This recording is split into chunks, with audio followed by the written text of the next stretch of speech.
আসসালামু আলাইকুম ওয়া রাহমাতুল্লাহি ওয়া বারাকাতুহু। সম্মানিত দর্শক সকলকে স্বাগত জানাচ্ছি বিআর মাসুদ ব্লগের আরো একটা ইন্ডিয়ান ভিসা রিলেটেড ভিডিওতে।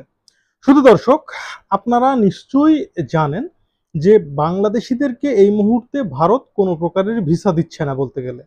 যেটা দিচ্ছে medical visa, double entry visa, এটা শুভঙ্করের ফাঁকি ছাড়া আর কিছুই নয়। তো আমার আগের ভিডিওতে অনেক ভারতীয় ভাই একদম তির্যক ভাষায় আমাকে আক্রমণ করেছে এবং খুবই নোংরা ভাষায়, মানে অকথ্য ভাষায় কথাবার্তা বলেছে এবং তাদের দাবি, এবং এছাড়া বাংলাদেশীয় কিছু যারা ভারতীয় দালাল আছেন তারাও দাবি করেছে যে আমার তথ্য মিথ্যা, ভারত বাংলাদেশিদেরকে ট্যুরিস্ট ভিসাও দিচ্ছে। এবং একটা মানে অনলাইন পোর্টালে নিউজও দেখালো এবং সেই নিউজটা কিন্তু বাংলাদেশের বেশ কিছু মিডিয়াতেও ছাপা হয়েছে। সেটা হচ্ছে 434 জনকে ভারত ভিসা দিয়েছে, মানে ট্যুরিস্ট ভিসা দিয়েছে বা দিচ্ছে।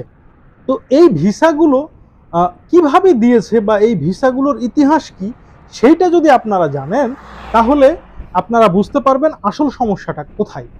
কারণ বেশ কিছু ইউটিউবার আছে যাদের কাজই হচ্ছে শুধুমাত্র দর্শকদেরকে ধোঁকা দেওয়া, দর্শকদের মনে এক ধরনের উৎসাহ জুগিয়ে দেওয়া, কিন্তু যেটা হচ্ছে পুরোপুরি ভুয়া। ভাই, সেই ধরনের ইউটিউবিং আমি কখনো করিনি, আজও করছি না। শুধু সত্য কথাটুকুই আপনাদেরকে বলবো, কারণ আমি জানি অসৎ আনন্দের চাইতে সৎ বেদনা সেটাও অনেক ভালো। মূল কথা কি, 434 জনকে যে ভিসা দিয়েছে ভারত, সেই ভিসাটাও কিন্তু দিয়েছে কিভাবে জানেন? বিরাট একটা সময় চলে গেছে মধ্যেখানে, যেই সময়টাতে বাংলাদেশিরা আবেদন করে, অর্থাৎ অনলাইন আবেদন করে বসেছিল, তাদের ফাইল জমা দিতে পারছিল না।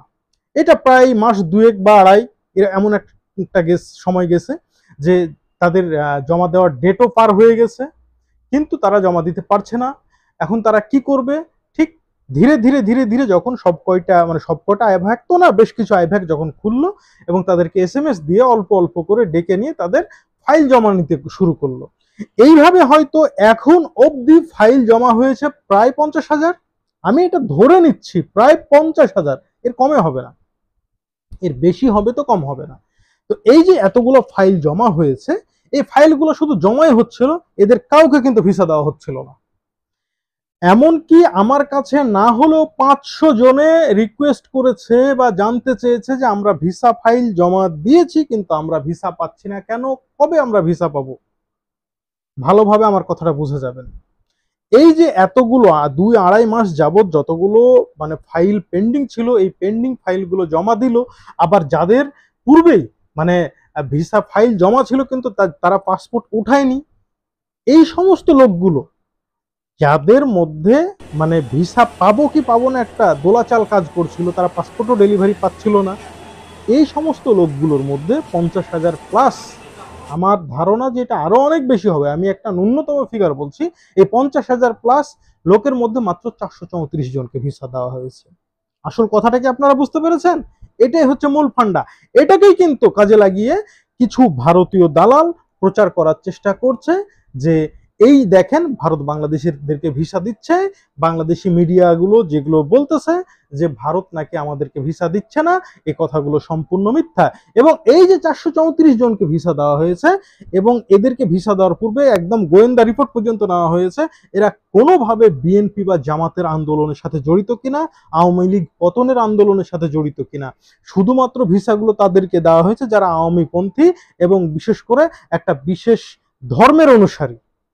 এখন কোন ধর্মের নাম বললে অনেকে আমাকে কিন্তু অ্যাটাক করে ফেলেন, আমি অ্যাটাকের ধার ধারি না, আমি সত্য কথাটা বলতেছি ভাই। এর আগেও আমি কিন্তু অনেকবার আমি বলেছি যে বিশেষ করে দেখা যাচ্ছে মাল্টিপুল ট্যুরিস্ট ভিসার ক্ষেত্রে হিন্দুদেরকে একটা আলাদা অগ্রাধিকার দেয়। এমনকি ভারতের হাই কমিশনে ইন্ডিয়ান বজরং দল থেকে শুরু করে বিজেপি থেকে শুরু করে আরো বেশ কিছু উগ্রবাদী সংগঠন বরাবর দাবি করেছে যে বাংলাদেশিদের মধ্যে যারা হিন্দু শুধু তাদেরকে ভিসা যেন দেওয়া হয়, মুসলিমদেরকে যেন ভিসা না দেওয়া হয়, এমন দাবি কিন্তু ওরা অনেক আগেই করেছে। এখন এগুলো আমি যদি বলি অনেকে আমাকে বলবে আমি সাম্প্রদায়িক কথা বলছি। না ভাই, আমি কখনো সাম্প্রদায়িক কথা বলছি না। আমার চোখে হিন্দু মুসলিম দুটাই সমান, আমার কাছে সবাই আমার ভাই। আমার কাছে কোনো হিন্দু বলতে পারবে না যে আমার কাছে ফোন দিয়ে নিরাশ হয়েছে, আমার কাছে কোনো মুসলিম খ্রিস্টান বৌদ্ধ কেউ কখনো বলতে পারবে না যে ফোন দিয়ে নিরাশ হয়েছে। প্রতিদিনই না হলে 2-5 জন ভারতীয় দাদারা আমার কাছে ফোন দেয়। কিসের জন্য ফোন দেয় জানেন? তারা বাংলাদেশি মেয়েকে বিয়ে করতে চায়, তারা আমার কাছে হেল্প চায়, কিভাবে তারা আগাবে, এই বিষয়টা নিয়ে বিশেষ করে ভারতীয় দাদাবাবুরা, আমি বলছি তো প্রতিদিন কমপক্ষে জন 5-এর আমি ফোন পাই। কেউ কি বলতে পারবেন কারোর সাথে দুর্ব্যবহার করেছে? প্রত্যেককে বুকে টেনে নিয়েছে এবং প্রত্যেকের সাথে ভালো ব্যবহার করেছি, কখনো খারাপ ব্যবহার করিনি, কারণ আমরা বাংলাদেশিরা সকলকে বুকে টেনে নিতে জানি। আপনাদের ভারতীয়দের মধ্যে শুধুমাত্র একটা বিশেষ দল আছে যারা বাংলাদেশিদেরকে অল টাইম অ্যাটাক করে চলে, আর আমরা বাংলাদেশিরা আপনাদেরকে অ্যাটাক করতে চাই না। আমরা শুধু একটা জিনিসই চেয়েছি, যে আমরা আপনাদের তাবেদার হয়ে থাকবো না, আপনাদের গোলাম হয়ে থাকবো না, আমরা স্বাধীনভাবে স্বাধীন চেতা মানুষ হয়ে বাঁচবো, এটাই আমরা চেয়েছি। তো শুধু দর্শক, এই যে ট্যুরিস্ট ভিসার নামে যে ছলাকলা হচ্ছে, এই ভাবে আপনারা পা দিয়ে কখনোই মানে আশায় বুক বাঁধবেন না যে আপনাদেরকেও ভিসা দেওয়া হবে। ভিসা কাদেরকে দেওয়া হচ্ছে এবার বুঝতে পেরেছেন তো?